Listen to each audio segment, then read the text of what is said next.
Come with us to our puppy's first vet visit.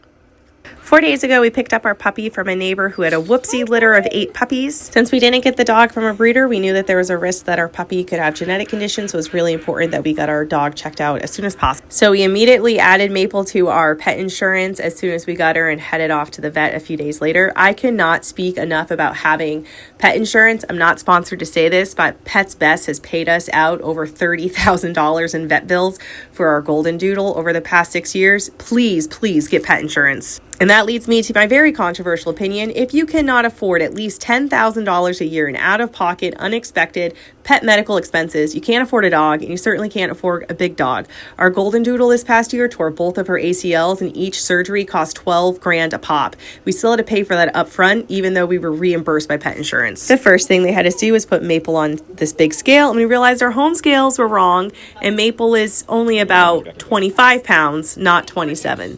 I was nervous about Maple going potty inside the vet clinic, so I took her outside. What's really cute is inside she doesn't move around much, but as soon as you put her on snow, man, she's got a pep in her step. They had books to read while you were waiting, and I'm sure that these are for human kiddos, but since Maple won't be able to fit in my lap much longer, I wanted to read her a story about a vet. I'm just still in shock that this little fluff ball is ours and that she won't be able to fit in our lap much longer.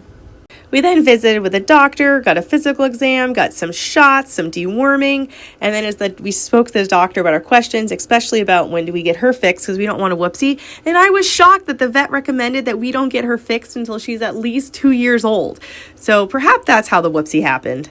And just like that, we were all done, and just shout out to my husband. It's so wonderful to have such a supportive partner doing this with. Bye, Newfie. And then, of course, more snuggles on the way home. Thanks for following.